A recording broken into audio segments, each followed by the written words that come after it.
तिकडले जे आमदार होते त्यांना वाटायचं की मी अजिंक्य, मला कोण हरणार, माझा कोण पराभव करणार. नमस्कार, आपण पाहत आहात पुणे लाईव्ह न्यूज. पाहुयात आज दिवसभरातील ठळक घडामोडी. वैष्णवी हगवणे मृत्यू प्रकरणामुळे महाराष्ट्रात संतापाची लाट उसळली आहे. हुंड्यापायी वैष्णवीचा जीव गेला असे म्हटले जात आहे. हुंडाबळीचे हे प्रकरण ताजे असताना खेड तालुक्यातून अशीच एक घटना महाळुंगे MIDC पोलीस ठाण्यात गुन्हा दाखल झाल्यानंतर उघडकीस आली आहे. सासरी होणाऱ्या छळाला कंटाळून विवाहितेने टोकाचे पाऊल उचलले आहे.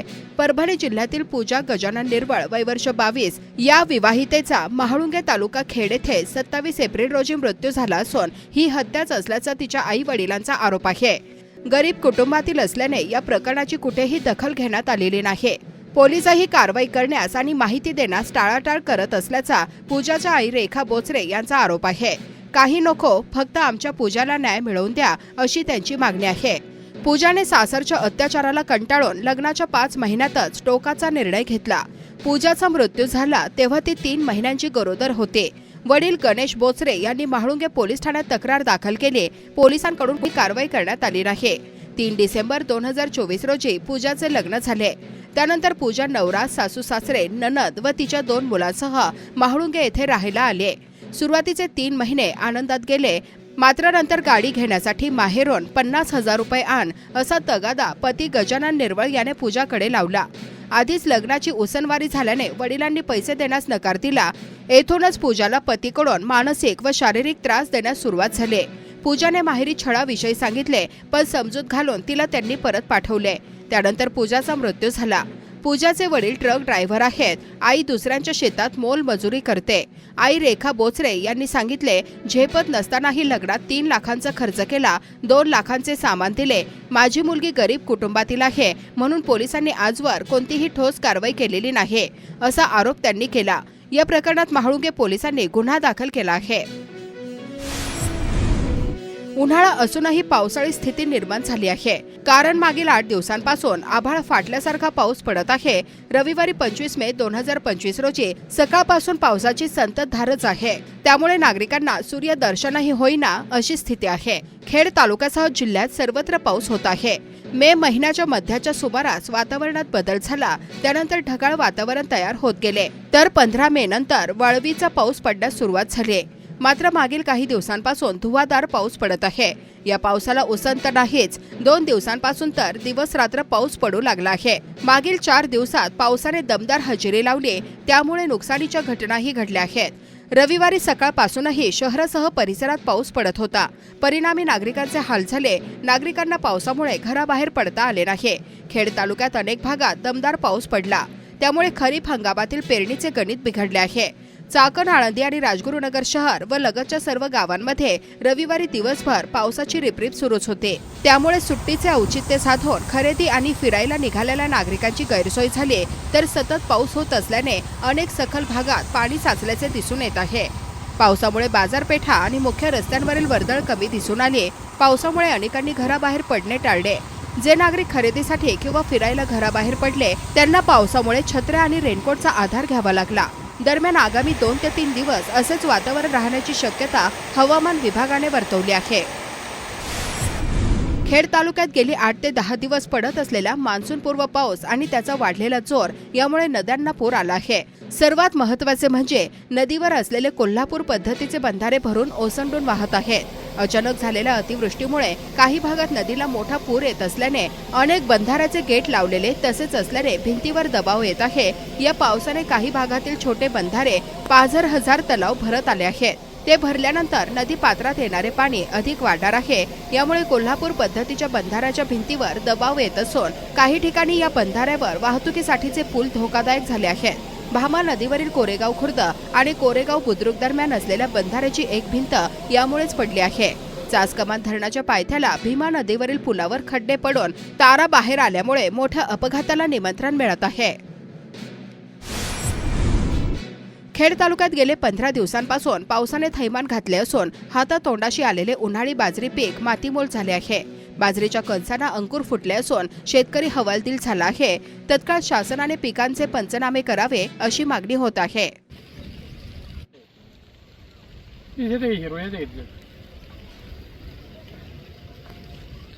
डायरेक्ट उकले जाऊ ठेवा जागे सवार आले. खेड तालुक्यातील चासकमान, मोहकल, कान्हेवाडी, कडधे, आखरवाडी, मिरजेवाडी, घनवटवाडी या पंचक्रोशीत गेली 6 मेपासून रोजच पाऊस पडत असून या भागातील बाजरी पिके काढणी वाचून वाया गेली आहेत. काळी पडलेली कणसे व मोड आलेली कणसे यामुळे बाजरी पीक पूर्णपणे वाया गेले असून प्रशासनाने सरसकट नुकसानीचे पंचनामे करण्याची मागणी शेतकरी वर्गातून होत आहे. खेड तालुक्यात यंदा मे महिन्यातच अस्सल पावसाळे अनुभव नागरिक घेत आहेत. वेळेआधीच पावसाचा जोर वाढल्यानं आषाढ श्रावण महिना सुरू झाल्यासारखा भास निर्माण झालाय. खेड तालुक्यात काढणीला आलेले उन्हाळी पीक वाया जात असल्याचं असंख्य तक्रारी गावागावातून येत आहेत. यंदाची खरीप हंगाम संकटात सापडल्याचं स्पष्ट दिसतंय. एवढा लवकर सुरू झालेला संततधार पाऊस पुढे मोठी दडी मारण्याची भीती आता शेतकऱ्यांमध्ये आहे.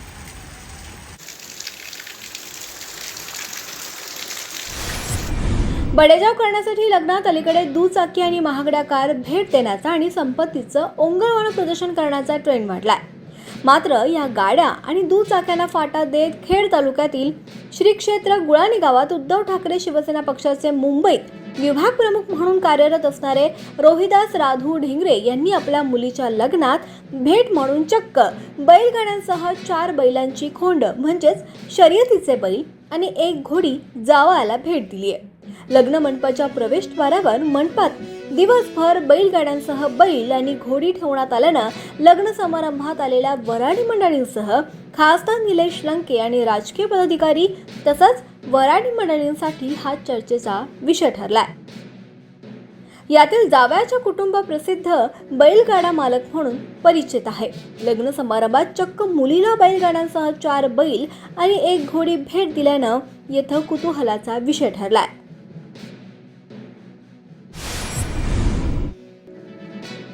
मोहकल तालुका खेड येथील शेतकरी जगदीश बबनराव राऊत यांच्या शेतात रानडुकरांनी धुडगूस घातलाय. बाजरीच्या पिकाची खूप मोठी नासाडी केली आहे. वन खात्यानं वन्य प्राण्यांचा तातडीनं बंदोबस्त करावा अशी मागणी आता परिसरातील शेतकऱ्यांकडून होतीये. चाकण नगर परिषद हद्दीतील अनधिकृत प्लॉटिंग करणाऱ्या मंडळींना अखेर नगर परिषद मार्फत चाप लावण्यात आला आहे.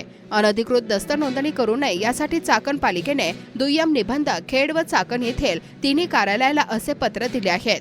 आता मोठे आर्थिक उलाढाल होणारे असं दस्त नोंदणी बंद झाल्याने खुद्द दस्त नोंदणी कार्यालयातील अधिकारी काय शक्कल लढवून नोंदणी करतात याकडे सर्वांचे लक्ष लागले आहे. बहुळ चिंचोशी जुन्या रस्त्यावर अनधिकृत प्लॉटिंग करून त्यातील माती उपसून ओढ्याच्या पात्रात टाकून ओढ्याला येणाऱ्या पाण्याच्या प्रवाहात बदल केला आहे. त्यामुळे ओढ्याला थोडे जास्त पाणी आले तरी पाणी रस्त्यावर येते. त्यामुळे नागरिकांना येण्या जाण्यासाठी त्रास सहन करावा लागतो. स्थानिकांनी याबाबत ग्रामपंचायत व तलाठी यांच्याकडे अर्ज केला होता. त्याचा पंचनामा देखील झाला. मात्र प्लॉटिंग करणारे सर्रास अनधिकृत प्लॉट विकत असल्याचे स्थानिकांनी याबाबतचे व्हिडिओ पाठवून कळवले आहे. चाकण MIDC मधील निघोजे गावामध्ये पावसाळा सुरू होत असल्याच्या पार्श्वभूमीवर निघोजे गावातील सगळेच विजेचे खांब बदलण्याचे काम करण्यात आले आहे. याबाबतची माहिती निघोजे गावचे ग्रामपंचायत सदस्य कोंडीभाऊ एळवंडे यांनी दिली. खेड तालुक्यातील पाळू परिसरातील अनावळे येथील अलोक सुभाष वाळुंज या तरुणाने अमेरिकेच्या पेस युनिव्हर्सिटीत माहिती तंत्रज्ञान क्षेत्रात मास्टर इन सायन्स ही उच्च पदवी मिळवली आहे. नुकत्याच न्यूयॉर्कमध्ये झालेल्या पदवीदान दीक्षांत समारंभामध्ये अलोकला ही पदवी प्रदान करण्यात आली. अलोकने 2022 मध्ये MIT कॉलेजमधून इलेक्ट्रॉनिक अँड टेलिकम्युनिकेशन मध्ये पदवीपर्यंतचे शिक्षण घेतले. त्यानंतर 2023 मध्ये त्याने उच्च शिक्षण इन्फॉर्मेशन अँड टेक्नॉलॉजी मध्ये मास्टर डिग्री अमेरिकेच्या न्यूयॉर्क मधील पेस युनिव्हर्सिटीत पूर्ण केले. या 2 वर्षांच्या कालावधीत अलोकने पार्ट टाइम काम करून शिक्षण पूर्ण केले. राजगुरुनगर शहरातील युवकांच्या वतीने कचरामुक्ती अभियान राबविण्यात आले. महिन्याच्या शेवटच्या रविवारी कचरामुक्त राजगुरुनगर अभियानात तरुणांनी व नागरिकांनी सहभाग घेतला.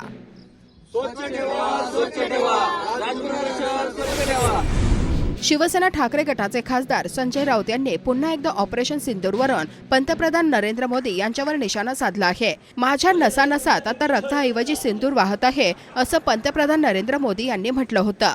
यावर बोलताना संजय राऊत यांनी पंतप्रधान नरेंद्र मोदी यांच्यावर हल्लाबोल केला. याशिवाय त्यांनी उपमुख्यमंत्री एकनाथ शिंदे, खेडचे माजी आमदार दिलीप मोहिते पाटील यांच्यावर देखील नाव न घेता जोरदार टीका केली आहे. चाकणमध्ये रविवारी 25 मे 2025 रोजी आयोजित कार्यकर्ता मेळाव्यात संजय राऊत बोलत होते. यावेळी व्यासपीठावर माजी मंत्री सचिन अहिर, आमदार बाबाजी काळे, सेनेचे सहसंपर्क प्रमुख आदित्य शिरोडकर, जिल्हा प्रमुख अशोक खांडेभराड, रामदास धनवटे, शिवाजी वरपे आदीसह सर्व पदाधिकारी कार्यकर्ते मोठ्या संख्येने उपस्थित होते. या संपूर्ण जिल्ह्यामध्ये विजयाचा जल्लोष निर्माण करण्याचं काम या खेड विधानसभा मतदारसंघाने केलं. आणि विशेषतः हा सगळा जो भाग आहे, या भागामध्ये काँग्रेस असेल, राष्ट्रवादी असेल, यांची एक भूमिका आहे की हा आमचा भाग आहे. पण तसं नाहीये. जर इकडले खासदार सोडून गेले नसते तर 100% ते परत खासदार झाले असते. भले त्यांनी तुमचा किती छळ केलेला असू द्या, पण 100% ही जागा शिवसेनेकडेच राहिली असती. अशा प्रकारची पक्षाची बांधणी या संपूर्ण जिल्ह्यामध्ये. सकाळी मी जुन्नरला होतो आणि जुन्नर त्या जागेबाबत हेच सांगितले, जुन्नरची जागा शिवसेनेकडे असती तर जुन्नरला शिवसेनेचा आमदार 100% निवडून आला असता. पण ही जागा खेड, ही जागा आमच्या सगळ्यांच्या प्रतिष्ठेची जागा होती आणि ही जागा काय मिळायला तयार नव्हती. मी माननीय पवार साहेबांना सांगितलं की आमचा इथे शब्द आहे की इकडला आमदार शिवसेनेचाच होणार.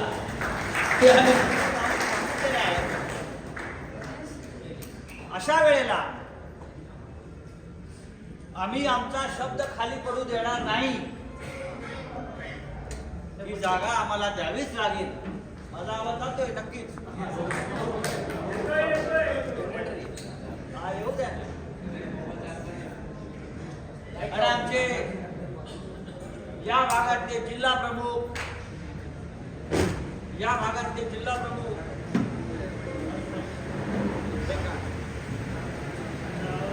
आणि त्यातून आज या भागाला बाबाजी काळे सरकार एक वारकरी संप्रदायाचा, निर्मळ आणि स्वच्छ मनाचा असा कडकदार असा आमदार आपल्याला मिळाला.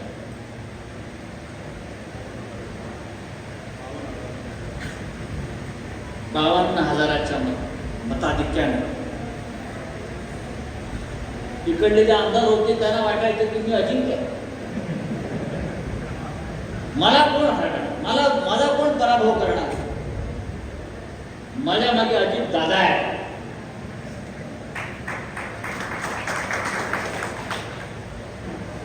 पण शिवसेनेच्या मागे इकडली जनता आहे. आणि ही जनता या भागातली किती ताकदीची आमच्या मागे आहे हे आम्ही 2029ला संपूर्ण जिल्ह्यात दाखवल्याशिवाय राहणार. हा जिल्हा शिवसेनेचाच होता आणि जिल्हा शिवसेनेच्याच अंमलाखाली राहील. बाबाजी काळे आपण सुरुवात केलेली आहे, पण 2029 कडे आपण लक्ष ठेवलं आहे. 2029 पर्यंत महाराष्ट्रात आणि देशाच्या राजकारणामध्ये प्रचंड बदल होणार आहे. प्रचंड बदल होणार. हा प्रेसिडेंट ट्रम्प काय मोदीला सोडत नाही, लिहून ठेवा. हा मोदीला घालवणच असणार आहे असं म्हणतात का? कोणाशी फार दोस्ती आणि फार यारी बरी नाही तसं ट्रम्पचं आहे. फार ट्रम्पला मिठा मारत होतो, फार ट्रम्पला मिठा मारत होतो. पण ट्रम्पने ठरवलेलं आहे मोदीला घालवी, कसाही घालवी. आपल्याला सापाच्या पावनाने विंचू घडणार असेल तर आपल्याला नको आहे का? आम्ही इथे आहोतच, सोडून द्या. पण या महाराष्ट्रातलं चित्र आजचं जे आहे, राजकीय चित्र आहे, ते राजकीय चित्र अत्यंत भयंकर आहे. देशातलं चित्र भयंकर आहे. नरेंद्र मोदी म्हणतात पाकिस्तान बरोबर आम्ही युद्ध केलं, आम्ही युद्ध जिंकलो. आम्ही जर युद्ध जिंकलो असतो तर आज पाकिस्तान भारताच्या ताब्यात असतो. लढण्याची आणि जिंकण्याची पूर्ण क्षमता असताना, भारतीय सैन्याची ताकद असताना नरेंद्र मोदींनी माघार का घेतली, याचं उत्तर आता देशाला मिळालेलं नाही. 1971 साली इंदिरा गांधींनी पाकिस्तान बरोबर युद्ध केलं. ते युद्ध इंदिरा गांधींनी जिंकलं तेव्हा पाकिस्तानचं कंबरड असं मोडलं होतं की पाकिस्तान गुडघ्यावर चालत भारताच्या सीमेपर्यंत आलं. 90,000 सैनिकांनी शरणागती पत्करली आणि इंदिरा गांधी बरोबर सिमला करार करून माघार घ्यावी लागली. तेव्हा पाकिस्तानच्या राष्ट्रप्रमुखांनी सांगितलं नाही की 1965ला जे युद्ध आम्ही हारलो त्याचा आम्ही 1971 साली बदला घेतला. पण दुर्दैवानं पाकिस्तानचा पंतप्रधान सांगतोय शहबाज शरीफ की 1971च्या पराभवाचा बदला आम्ही आज घेतला. ही भारतासाठी अत्यंत शर्मनाक गोष्ट आहे आणि नरेंद्र मोदी त्यावर काही बोलत नाही, भारतीय जनता पक्ष त्यावर काही बोलत नाही. ऑपरेशन सिंदूर तुम्ही केलं. 26 आमच्या माय भगिनी त्यांच्या कपाळावरचा सिंदूर कुंकू उजाडलं, पुसलं म्हणून युद्ध केलं ना, दहशतवादाचा खात्मा करण्यासाठी. मग ते युद्ध थांबवलं. बरं, युद्ध कोणी थांबवलं तर प्रेसिडेंट ट्रम्पने थांबवलं. प्रेसिडेंट ट्रम्प तुमचा सासरा लागतो, काका लागतो, मामा लागतो, कोण लागतो या देशात की भारतीय सैनिकांचं मनोबल त्याने जे कच्ची केलं. पाकिस्तानवर ताबा मिळवण्याची पूर्ण संधी असताना प्रेसिडेंट ट्रम्प मध्ये पडतो आणि भारतीय सैनिकाला माघार घ्यायला लावतो. हे कोणतं युद्ध? नरेंद्र मोदी. ऑपरेशन सिंदूरचं राजकारण करू नका असं मोदी म्हणाले. ऑपरेशन सिंदूरचं राजकारण करू नका. आम्ही पूर्णपणे सगळ्या विरोधी पक्षानं मोदीला पाठिंबा दिला की आम्ही राजकारण करणार नाही. राजकारण कोणी सुरू केलं? भारतीय जनता पक्षाने सुरू केलं. नरेंद्र मोदीचे ते लष्करी गणवेशातले फोटो सर्वात पायलट जणू का हेच बॉम्ब टाकून आले, सैनिकांचा अपमान करण्याचं काम आपण केलं. कमांडर इन चीफ हा सैनिकांचा अपमान. भारतीय सैनिकांचा इतका घोर अपमान कधी कोणत्या प्रधानमंत्र्याला केला नाही. या देशामध्ये काय सिंदूर यात्रा काढली जाते. तुम्हाला काय गंमत वाटते? आमच्या बायकांचं सिंदूर पुसलं गेलं आणि तुम्ही सिंदूर यात्रा काढताय? निर्लज्ज भारतीय जनता पक्ष आणि त्यांचे निर्लज्ज नेते सिंदूर यात्रा काढतायत, या देशात राजकारण करतायत. याचा जाब प्रत्येक गावातल्या शिवसैनिकांनी भारतीय जनता पक्षाला लोकांना बरोबर घेऊन विचारायला हवं. सिंदूर यात्रा काढताय तुम्ही. आमचं हृदय जळते की आमच्या बायकांच्या कपाळावर तो सिंदूर पुसलाय. त्यांचा बदला अद्याप पूर्ण झालेला नाही. ज्या 6 अतिरेक्यांनी त्या 26 निरपराध पर्यटकांची हत्या केली, ते 6 अतिरेकी अद्याप मोकाट आहेत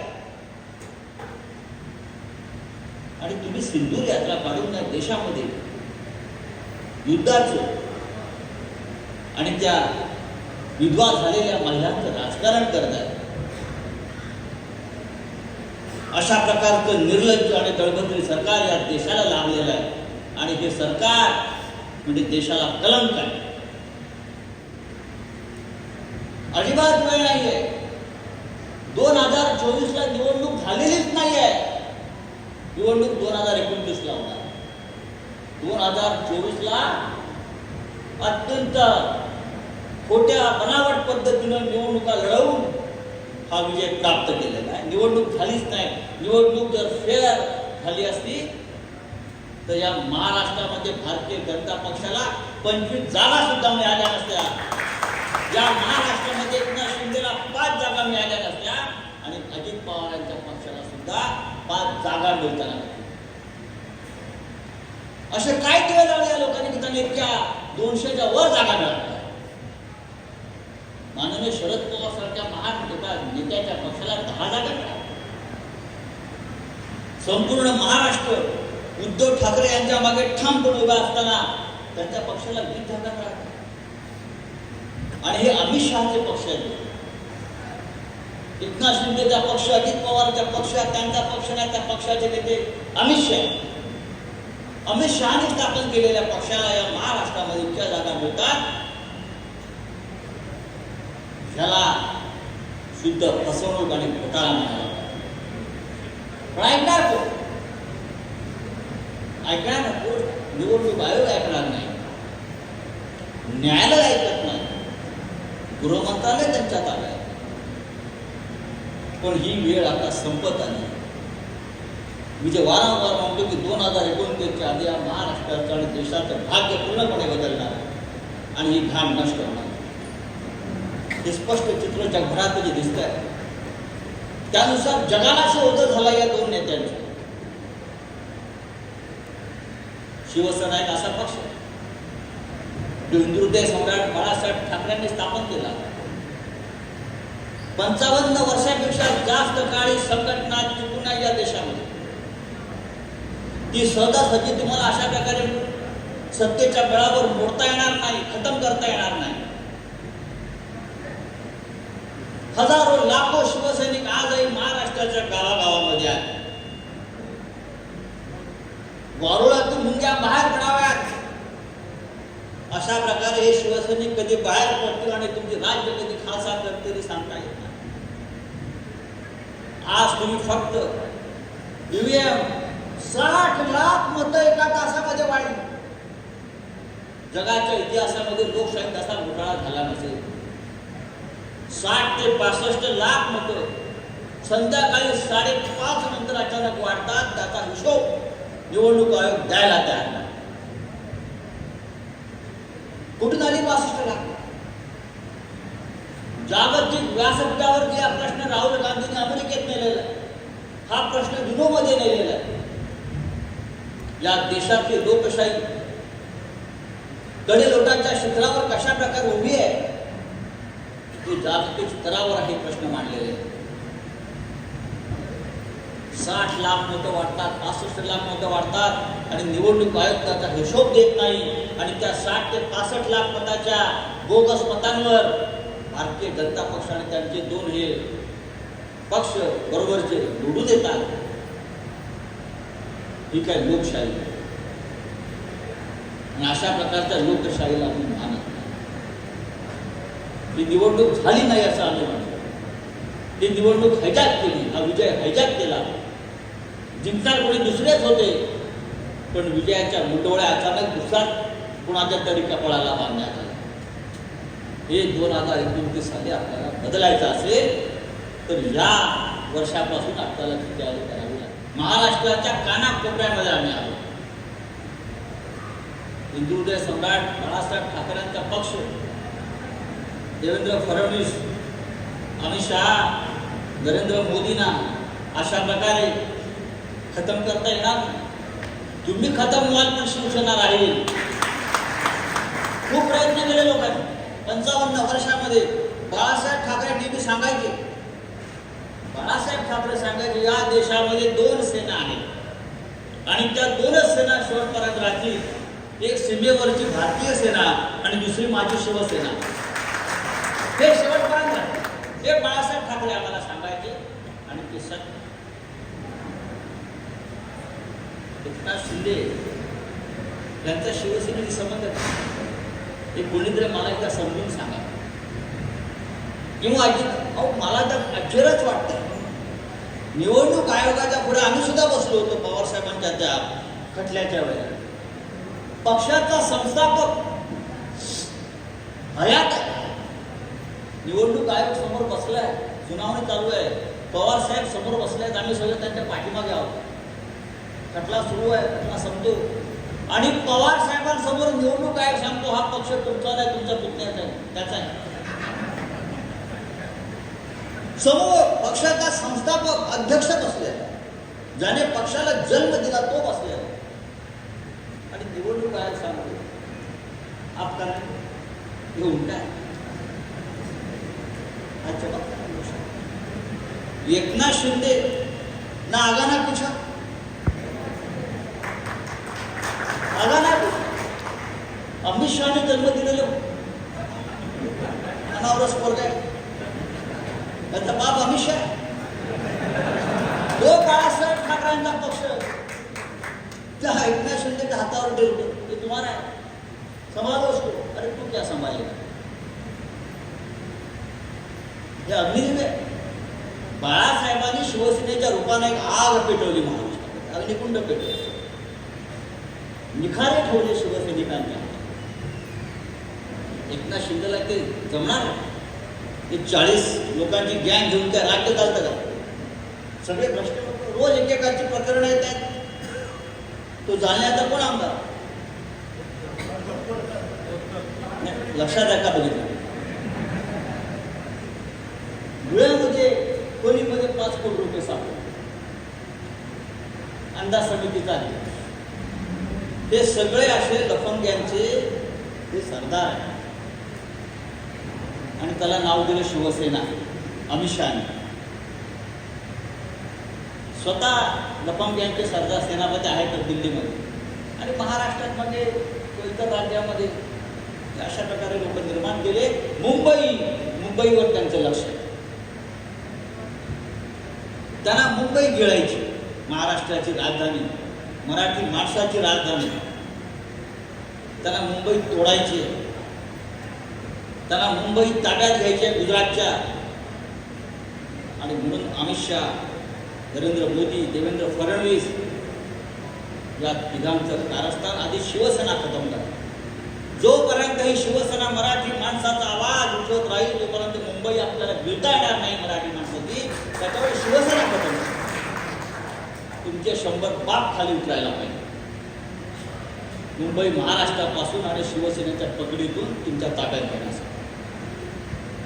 शरद पवार महाराष्ट्राच्या स्वाभिमानाचे रक्षण करणारे नेते आहेत दिल्लीत. त्यांचाही पक्ष खतम करा. मराठी माणसाचे कुलजंग नेते आहेत, त्यांना खतम करा. जेथे जेथे मराठी स्वाभिमान, मराठी माणूस आहे ते सगळं खतम करा आणि या गुलामांच्या हातामध्ये महाराष्ट्र द्या. आमच्या धमन्यामध्ये बाळासाहेब ठाकरेंनी स्वाभिमानाचं रक्त घातलेलं आहे आणि ते उसळत आहे. तोपर्यंत मुंबईवर वाकड्या नजरेनं पाहण्याची तुमची हिंमत आम्ही होऊ देणार. नरेंद्र मोदीच्या अंगात रक्त वाहत नाही, काय म्हटलं असं? नरेंद्र मोदीच्या अंगात रक्त नाही आहे. मेरे खून में लहू नहीं है, मेरे खून में सिंदूर है. सिंदूर, आता तुम्हाला सिंदूर माहिती आहे? बायकांच्या कपाळावरती असतो तो सिंदूर वेगळा आहे, कुंकू.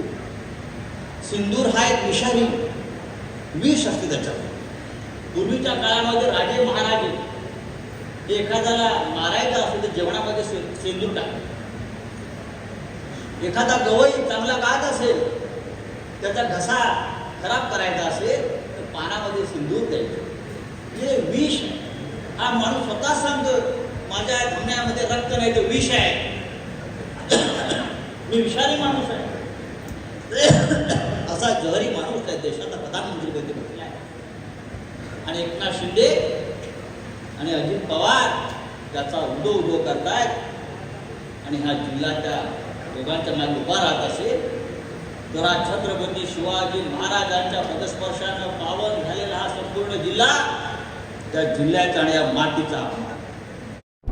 नमस्कार, आपण पाहत आहात पुणे लाईव्ह न्यूज.